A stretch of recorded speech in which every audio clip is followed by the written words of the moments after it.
Hello and welcome. My name's Bronwyn Satch, for those of you who don't know me. I'm a nationally accredited mediator and communication coach, and also a naturopath specialising in depression and anxiety. A parent of two teenage daughters and a long-term Buddhist practitioner in the Zen tradition. And I mention all of these because these things shape my communication and what I'm bringing together in this course. So welcome to our 4 sessions together, training in the foundations of mindful communication. And I will share with you what I believe to be the building blocks or the solid foundation of communication, from which you can then build your own style of communication. So it's not about talking like me or any other trainer or anyone else really, but about using and refining these foundational tools and finding your own style of skillful, mindful, compassionate communication. And even though this is a recording, I invite you to listen as if I'm in the room with you right now and speaking directly to you. And as questions come up, I invite you to pause and write them down and then bring them along to our practice groups. We have a monthly practice group, or just email me directly. And my email address is at the end of this presentation. So heading into mindful communication. So I just want to start with mindful communication. So I imagine you're all here because you may have had some difficulties in communication. So the aim of these sessions is to share with you what I believe to be the foundations of good communication, to help you communicate and connect with the people in your life more skillfully, more effectively, and ultimately leading to a better flow of communication and therefore better relationships. So as I say over and over again, communication really is the lifeblood of our relationships. And whether it's with our family, our friends, or in a professional setting with our work colleagues, communication really forms the lifeblood of those communications. Now I'm just going to open up a PowerPoint. Just bear with me while I... Okay, so I'm going to share my screen with you.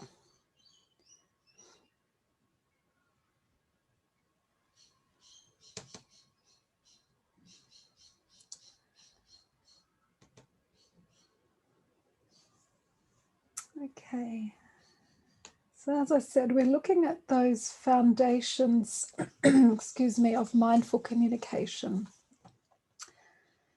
And I'll go into more detail, but we're bringing together the techniques of mindfulness and the practices and principles of nonviolent communication. So just to acknowledge some important people that have influenced my learning, and just want to start with Marshal Rosenberg, who was the founder of Nonviolent Communication. And I'll refer to him quite a bit throughout the course, and Oren J. Sofer. So he also is a prominent NVC trainer and Buddhist teacher. And my own local teacher, Jeff Dawson, who's a Zen Buddhist teacher. And more recently, the Mediation Institute and Institute of Social Relations, in which I have learnt about mediation and the similarities between mediation and NVC, but I'll go into that in more detail. Now, I just want to, really, as we start today's session, I really want to define mindfulness, what I mean by mindfulness. I mean, most people are probably aware of the term, but just want to define it a bit more clearly, because I will be referring to mindfulness, and I will use the words mindfulness, presence, and awareness mostly interchangeably. So they'll be used throughout the sessions, and they're all pointing to, well, if we look at the definition as Jon Kabat-Zinn explains or defines mindfulness, as awareness that arises through paying attention on purpose in the present moment, non-judgmentally. So I really like his definition. That really fits with how I use mindfulness throughout this course and in our practice groups. So it sounds simple enough, imagine, and it is something that we all have the natural ability. We all are mindful. It's most of the time it's just looking at or addressing what's blocking this. And it's usually our conceptual mind that's thinking and planning, the mind that remembers and judges, and is generally quite busy, especially in our modern lifestyles. I just want to emphasize that mindfulness is a state of non-judgment. So this is a time when we put those judgments aside, which are just thoughts and beliefs. So we just want to park our judgments and focus on what's in the present moment. So what's here and now. Nothing mystical, just what's actually here and now. So just to really solidify this is I'd like you now to just to do this really simple practice. So this is a mindfulness practice. So there's many mindfulness practices, and this is one that helps train our attention and concentration. So its official name is a focused attention process. And it really sums up most of the mindfulness practices, is based on focusing our attention. And we really want to master where our attention is focused. So we have the ability to really shift our attention to where we want it to be, not to where the conceptual mind that I and many affectionately call the monkey mind. We want to not be at the mercy of our monkey mind. We want to have some say in where we focus our attention. So just getting comfortable. So just sitting comfortable. We'll just for a few minutes, we'll be focusing on this practice. So sitting quietly,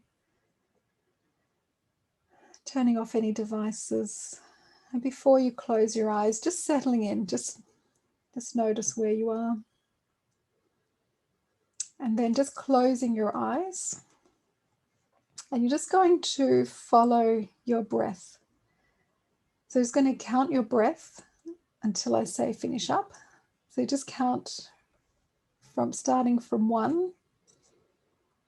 And then notice when you get distracted. So when you get distracted away from your breath, when the mind takes you away from just following the breath, just notice and just bring it back. So it's very simple practice, just sitting quiet and still. Not altering your breath, although it can be tricky not to. Once you bring your attention to it, you naturally want to alter the breath. So just following the breath, in breath and out breath, and whether that's the air coming in through the nose or the movement in the abdomen, wherever you feel the breath the most. Just focus on that point, that physical point. I'm just going to leave you quiet now. I'm just counting the breath.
And just keeping it really simple, following the breath, count the breath.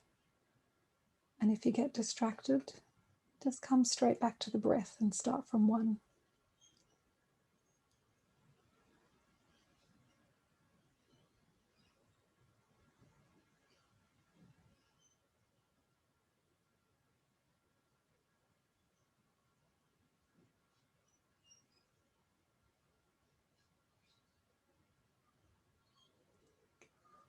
So just noticing, just aware of any thoughts that are popping up, just any energies in the body, the wanting to move. The body naturally wants to move, so sitting quiet and still for more than a few seconds can be tricky. And the body naturally wants to move and adjust itself all the time. So just a simple practice. Now I just want to very quickly take you through an orienting exercise, which is another mindfulness practice, one that I use often during our practice groups and different courses that I run. It's a very foundational mindfulness practice. So again, just as you're sitting quietly, just make any adjustments now. And again, just looking around you. So as you orient yourself, you just want to be just where you are. Just notice where you are. So letting your eyes just slowly gaze around the room.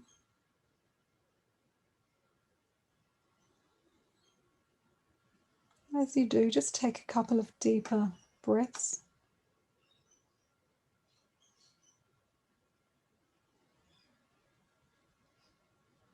Just notice 3 colors that you can see. And just pause and take in the colors.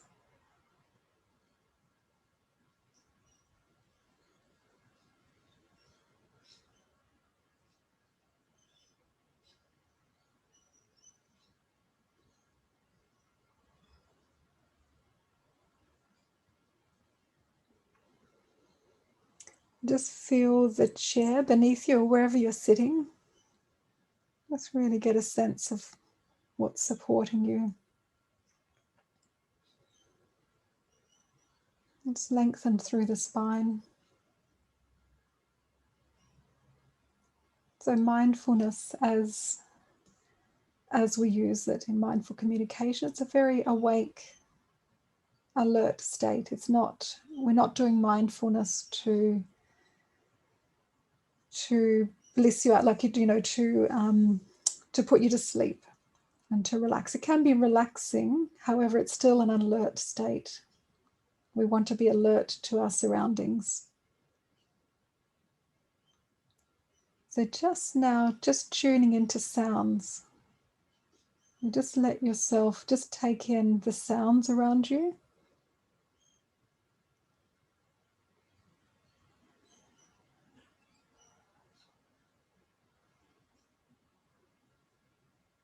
Just pick out 3 different sounds in your environment.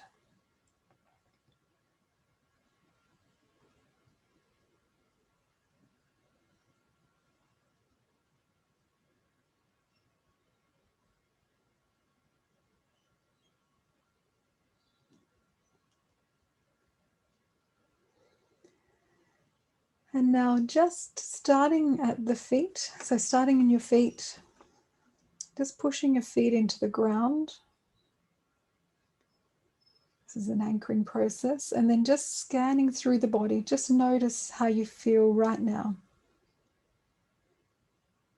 So just aware of any uncomfortable areas, any pleasant or comfortable areas in the body, any neutral areas. Just doing a scan through the body. Notice your posture, notice where your arms are, where your hands and fingers. Notice your shoulders, your head, how are you holding your head and neck, your jaw, your eyes. And just as you scan through, are there any feelings, any emotions that you can sense, or are you just neutral?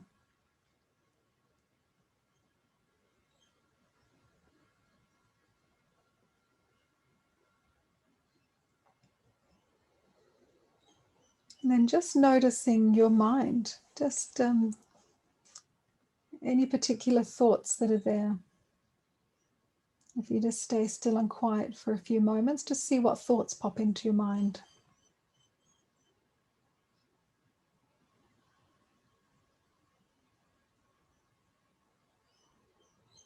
Just noticing the general state of mind. Is it calm? Is it clear? Is it jumbled? Whatever it is, just how it is. We're not judging the state of mind. We're just noticing. And this is mindfulness. So we're just noticing, taking in information, not judging. Just a general state of wanting to be open. So thank you for joining me in this practice. There will be, we will go through many practices throughout our time together. So I just would like to now frame why I believe that mindfulness or presence, awareness is so important for skillful communication. So just really simply, we get to see things a bit clearer. So we're more able to see what we're doing, so what we're already doing. Just simply knowing your posture, your emotional state, your mental state, and noticing habits that may not be useful. And there are many guided meditations which help to deepen our understanding of ourselves by focusing us inwards in a very specific way. So there are also very specific guided practices which help to deepen our understanding of ourselves. And we can just generally take in more information. When we're less caught up in our thoughts, we're better able to listen. We're better able to pick up on other people's body cues, recognize feelings and needs in ourselves and also in other people. So it just allows us to gather more information. It also allows us more choice. So if we're slowing things down, so mindfulness allows us to pause. We can actually pause and slow things down, even for a few seconds. And this can make room for more choice. We can choose where to go next in the conversation. So rather than be on automatic and be maybe a bit reactive, then we can actually slow down and choose how we want to proceed with the conversation. And in communication, there's no hard and fast rules. So it's not a matter of learn this script or learn this process and you'll always be in a good position. So really, it's really crucial that we're in the moment. So communication is such an unfolding, evolving process. We don't know what's going to happen next, really. And mindfulness really helps us to be more open to the flow of communication and gives us more options and possibilities and allows us to be more creative and just be more open to different possibilities rather than just our habitual sort of our normal sort of way of responding. So to me, yeah, communication is more of an art. It's an ever sort of changing, tangible process. That's a creation. We create it. It's a co-created process. So more creativity. That's another benefit, if you like, of bringing mindfulness into communication. We're actually able to have more choice and we're able to create something new rather than just go into our habits. It can also really help regulate our nervous system. So communication is quite a complex, high-order process, and there are many parts of the brain that are activated during communication.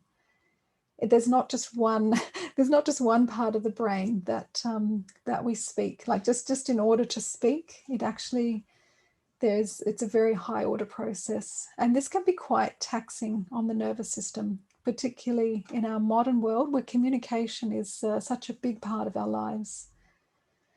And the more we're able to regulate our nervous system, the less reactive we become. So yeah, being less reactive and impulsive just means that we're going to be less hooked by our strong thoughts and feelings. As we know, in difficult conversations, once we get hooked in by these really strong emotions and feelings, that can be it really. It shuts down communication. It becomes really stressful. So we're less reactive and less impulsive. And just by the very nature of mindfulness, it invites us to be less judgmental, more open and more compassionate. And there are actually specific practices to even cultivate that quality of compassion in us, if we'd like to. So when we're on automatic and not really present to what's happening here and now, we're more likely to be reactive, less engaged with the other person, and generally less satisfied with our communication and interactions. So bringing mindfulness to communication, for me, has made communication a lot more satisfying overall.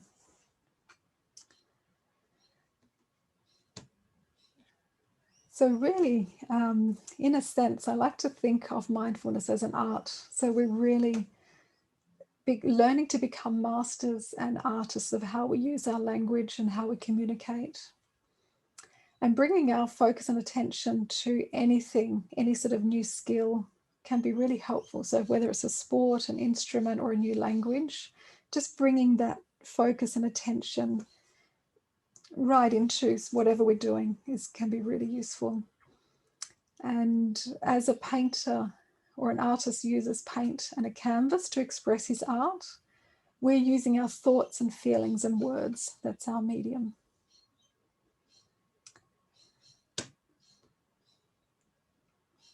Now, I just would like to introduce communication and just go over some general points about communication before we dive into the model that I found most helpful, which is nonviolent communication. So if we talk about general communication, we speak for many different reasons. Yeah, we communicate for social connection, for fun, to make requests, sort of for practical, functional reasons, for exchanging information. We also speak if there's an issue to resolve and to build relationships. We really use communication to help build our relationships. And there's probably many more reasons. But so let's just have a look. When we say communication, just very simply, communication, we're sharing, when we communicate, we're sharing a part of our internal world. So we're sharing our thoughts with someone else. And very mechanically or very simply put, there's usually someone speaking or expressing themselves in whatever way. We'll talk about speaking throughout this course, but someone is speaking and someone's listening or receiving. So So when a thought forms in our mind that we would like to speak about, we get an urge to express it, and then we can choose whether we speak it out loud. Sometimes it doesn't seem like there's much choice. There is a choice. There's sometimes just a minute choice whether we choose to speak it out loud or not.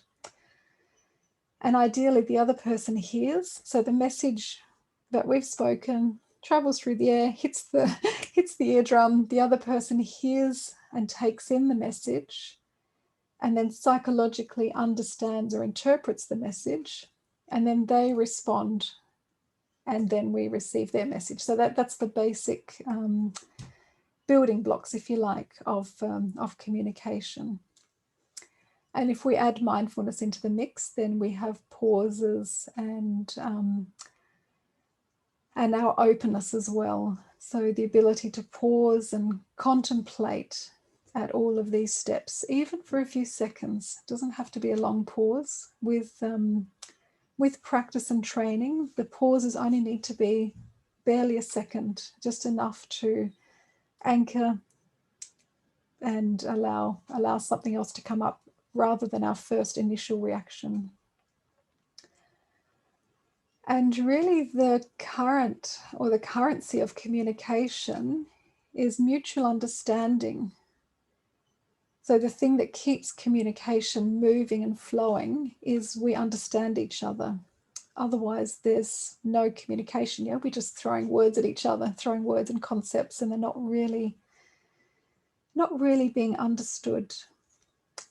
So most of the rest of these sessions and the focus on our practice groups is on how to build understanding and a flow of communication.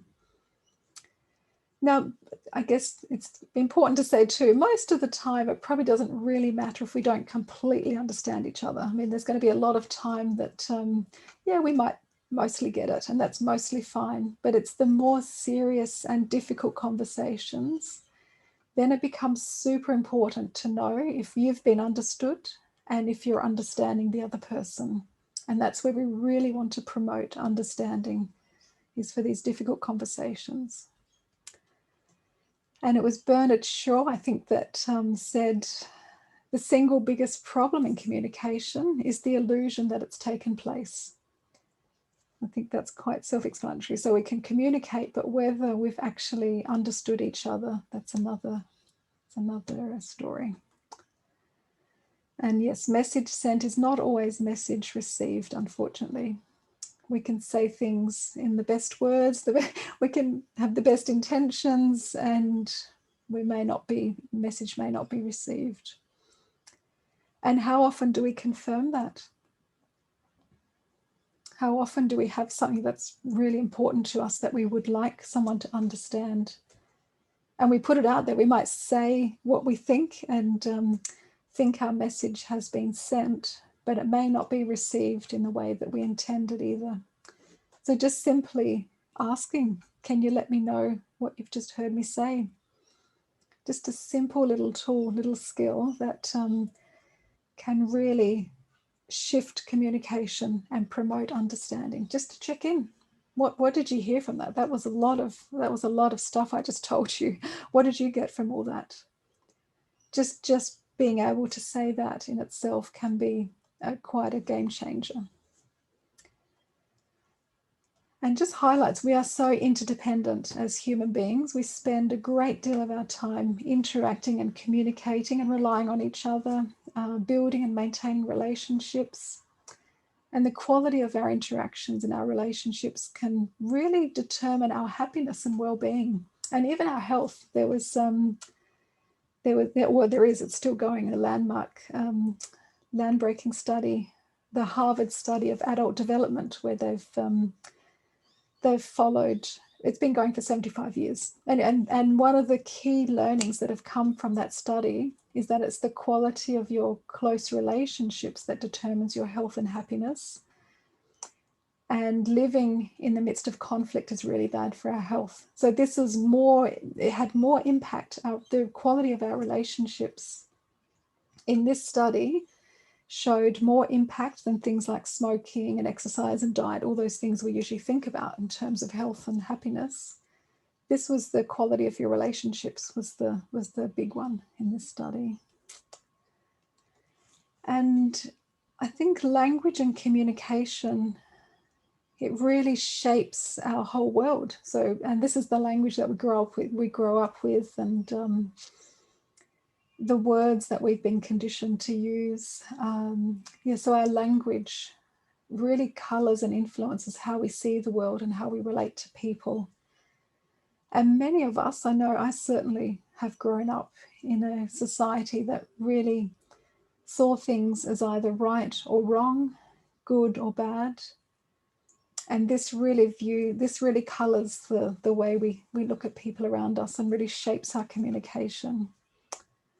And some of the concepts in this course will really challenge these beliefs and give us a new way of viewing things.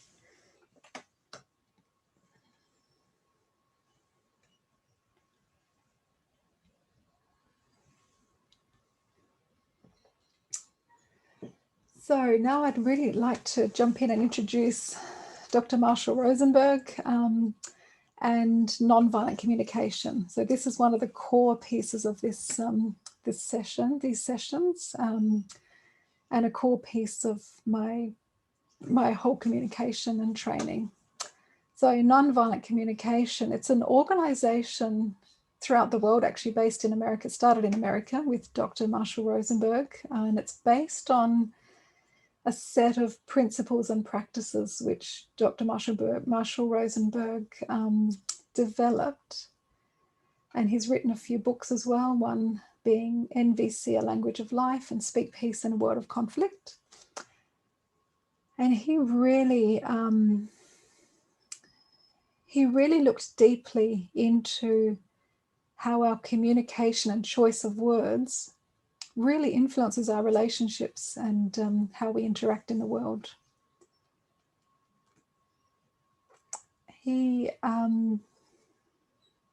One of the things that's really was a real game changer from nonviolent communication, or one that Marshal Rosenberg really brought into the forefront too, was that everything we do is in the service of our needs. So this one concept, I'm just quoting from Marshal's quote here, when this one concept is applied to our view of others, we'll see that we have no real enemies, that what others do to us is the best possible thing they know to do to get their needs met. So the whole basis of NVC is based on this premise that everything we do and say is to meet a fundamental human needs. And needs are very clearly defined. They're not just, we use the word need in our sort of everyday language differently to how we use it in NVC, and it will be defined. Okay.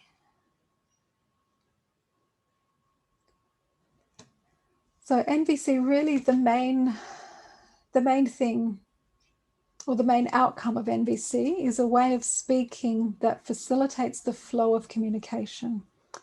So we're really looking at keeping that flow of communication and therefore understanding, most importantly understanding, so really creating a flow of understanding. So speaking in a way that really promotes this and facilitates this. As we'll see, there are many, many ways that we communicate that really break down the flow of communication and the flow of understanding.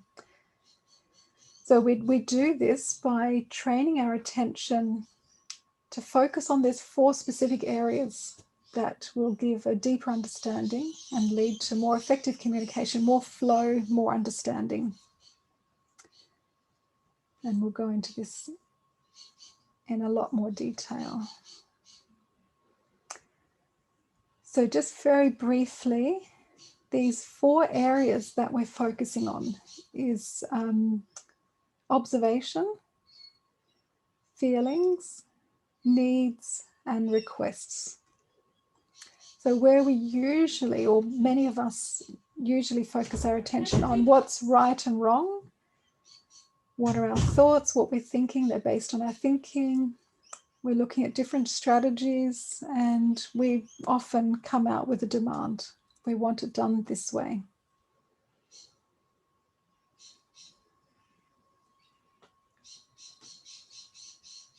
I just want to highlight as well, this is not necessarily bad. As we said, good and bad thinking is not necessarily an effective way of seeing things. This is all still information as well. And as we go through, we'll be looking at our judgments very clearly. We may not be expressing them to the other person, but we certainly will be looking at them ourselves just to see. They actually point us to very useful information.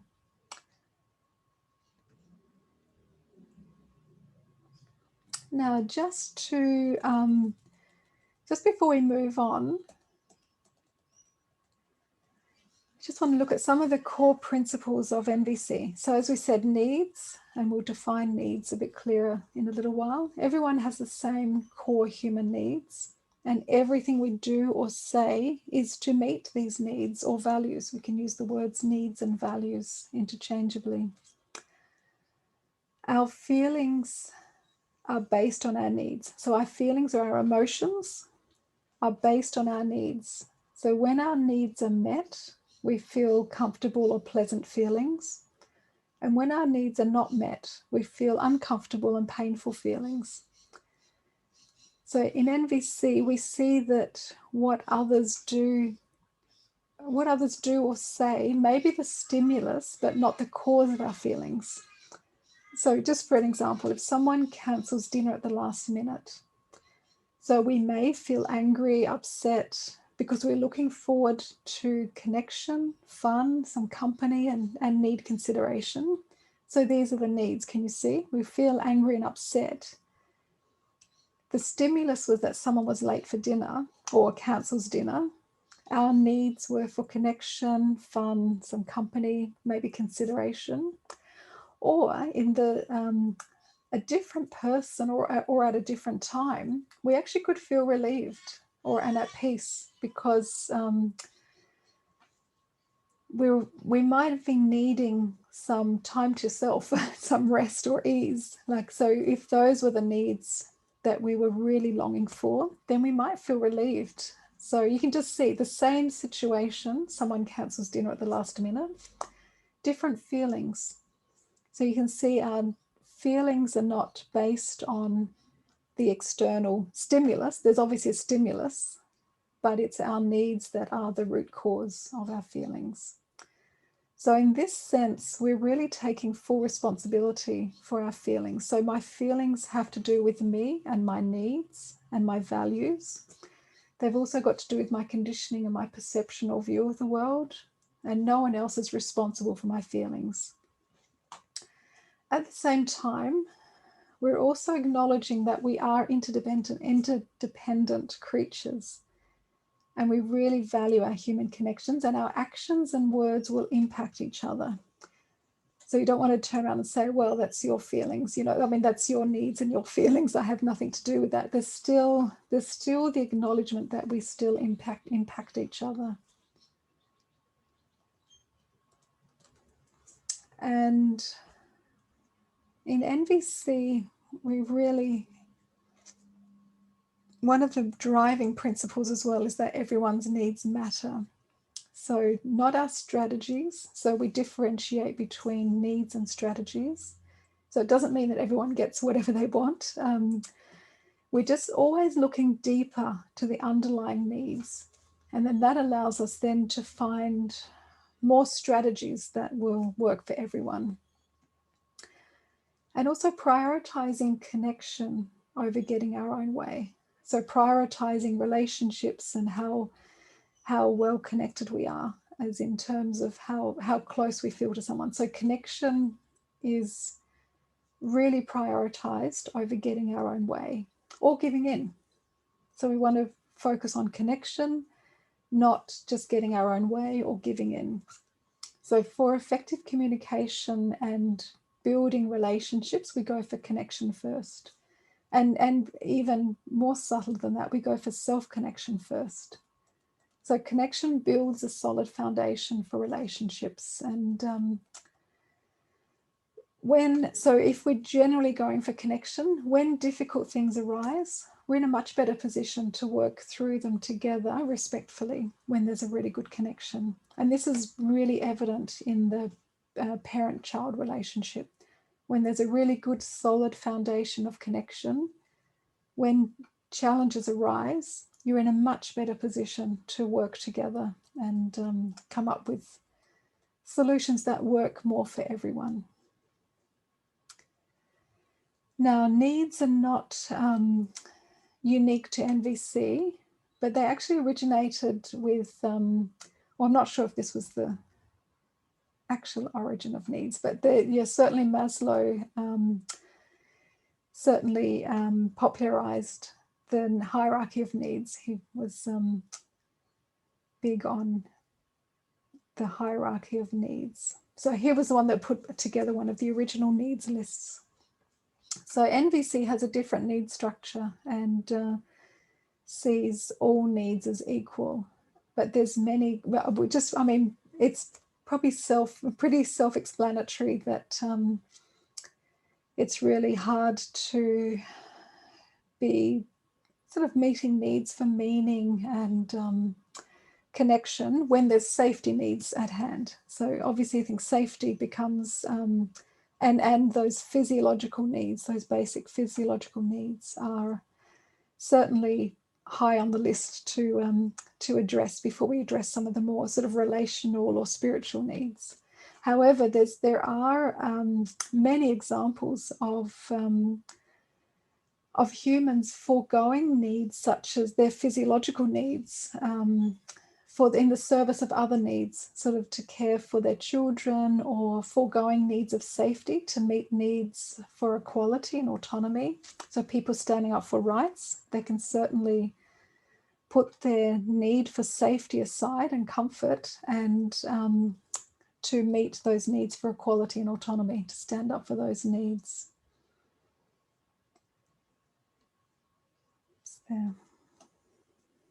So just in a very simple way of looking at needs. So we've got survival needs for air, water, food, shelter, etc., etc. You've got security needs, and there are more sort of autonomy and interdependence, and then interdependence. So we've got sort of almost on the two sides of the same coin. We are independent beings. We really need a sense of independence. And we are interdependent beings. It's almost contradictory, but we do hold those needs in our lives. We also have needs for meaning and understanding and transcendence and beauty, or more the spiritual needs. So again, just in a nutshell, and throughout this course, or throughout any sort of NVC training, you'll just start to become more familiar and more have more vocabulary to express your needs in a very real way, in a very everyday language.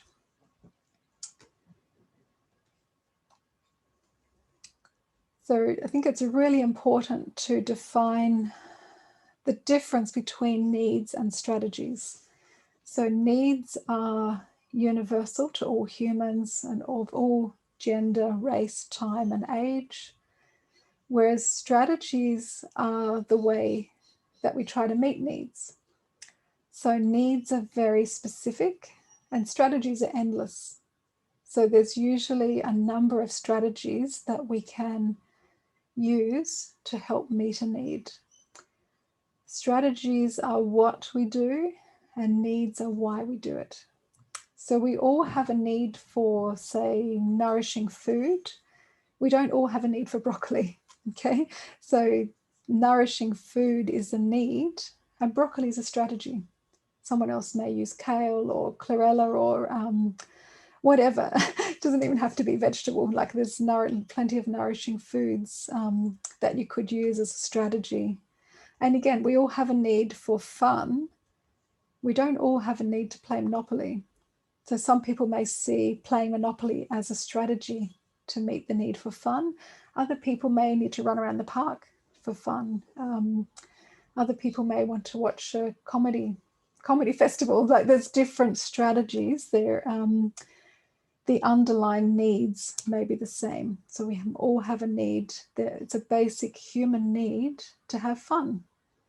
And it's sort of expressed at different levels in different people as well.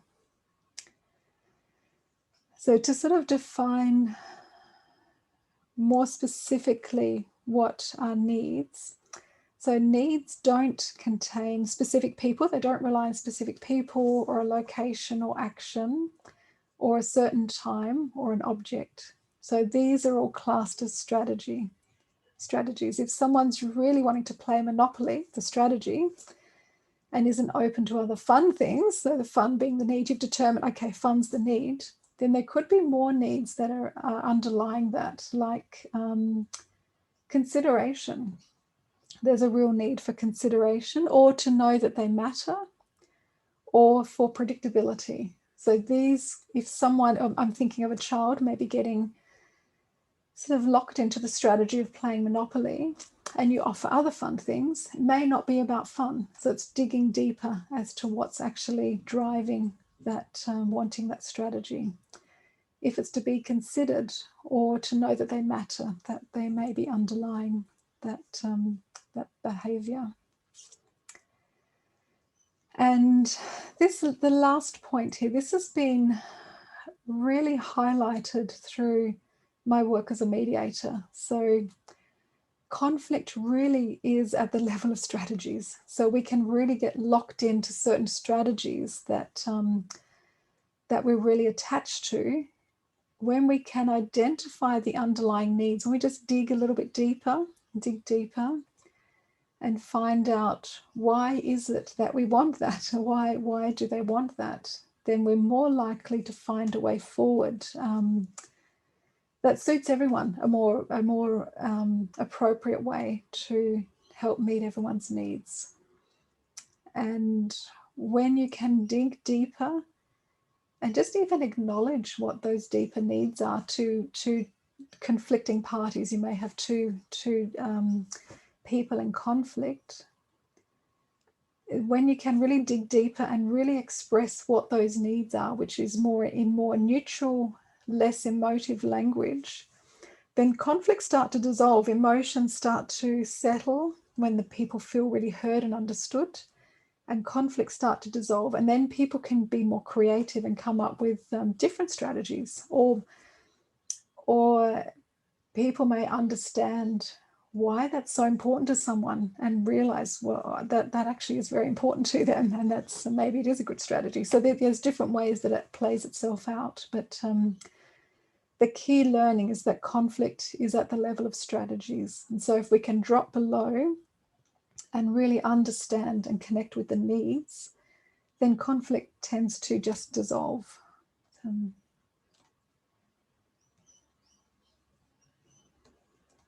Oops.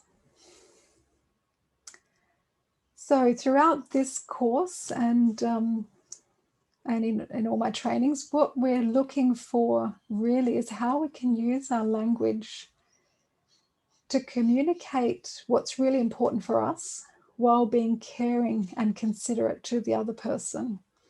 So how can we hear what's important for the other person and promote an effective flow of communication? So we're really looking for that real flow of communication. We're actually hearing each other, understanding each other, particularly those deeper needs, really understanding what's driving the behaviors, what's driving the requests, and really promoting that really good flow of communication.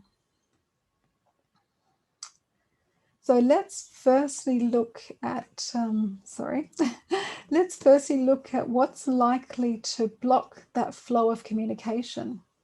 So when we look at how we generally communicate, how we're brought up, or how I was brought up, is some of these ways that we usually communicate that can block that flow of understanding and communication. So when we go into a conversation with the intention of just getting what we want, being strong, being forceful, I'll come out on front, come out on top, what is it? We will be close to the other person and we won't hear what's important to them, because that'll put us in a weaker position. So we'll be close to the other person and other possibilities, and people pick up on that too, and that really blocks communication. It shuts down communication. It can we instead have the idea in mind that we'd like the conversation to go? So we want to have an idea about where we want the conversation to go. We want to be really clear about what's important to us, while staying open to what the outcome is and how that's achieved. That's the ideal. So demanding. So if we come into a conversation quite demanding, this will very quickly break down communication. And the other person is usually pushed into a corner. So they're either, when you're demanding something, they either need to submit and agree or rebel.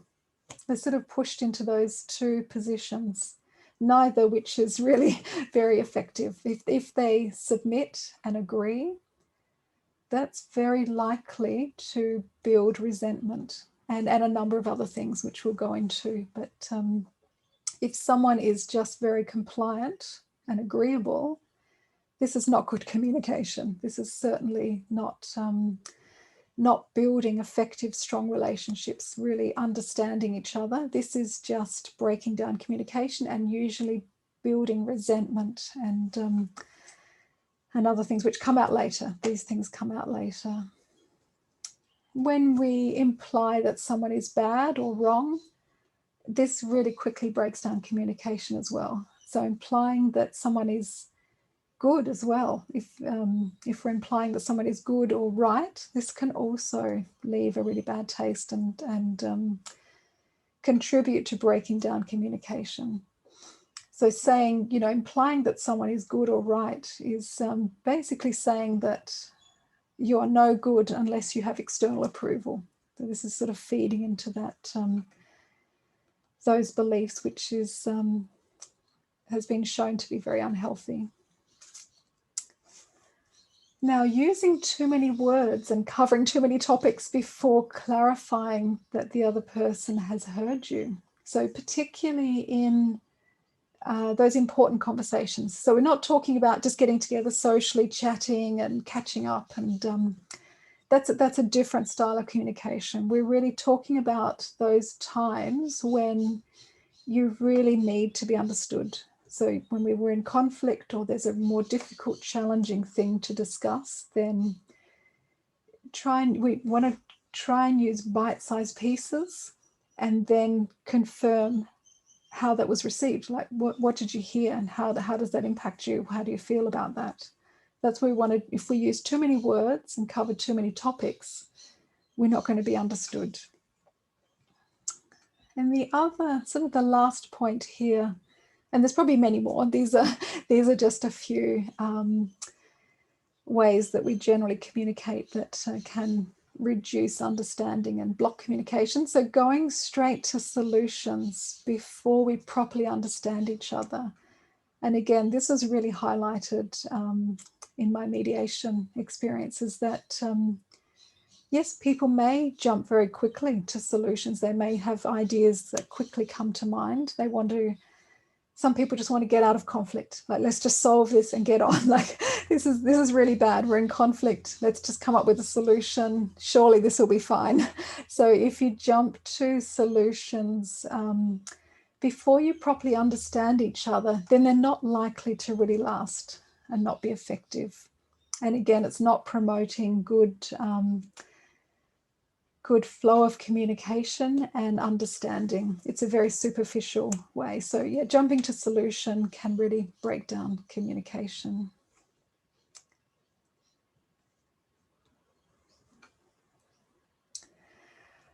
So thank you for listening, if you've listened through to the end, and just want to summarize what we've been through today. So just really an introduction. So I've introduced mindfulness and just some of the reasons we're using mindfulness in a communication course. So how it can promote effective, skillful communication.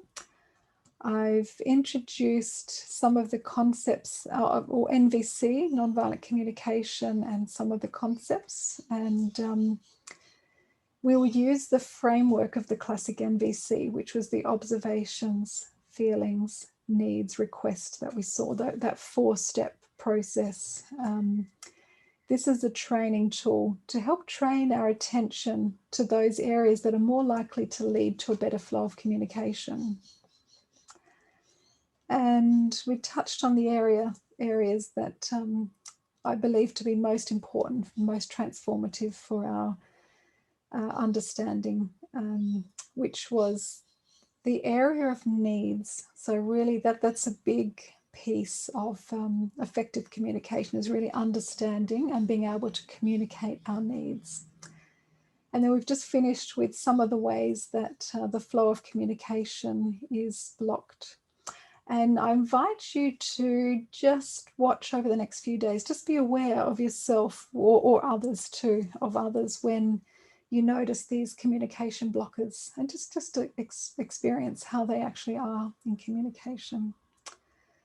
And yes, please join me for the next session. We'll go into a lot more detail on that 4-step process, and I will give my version of what I use, a really good journaling tool to really retrain our attention for effective communication. And yes, please email me your questions and feedback to, well, my email address is just there, bron_sach@fastmail.com. Thank you for listening, and I will see you next time.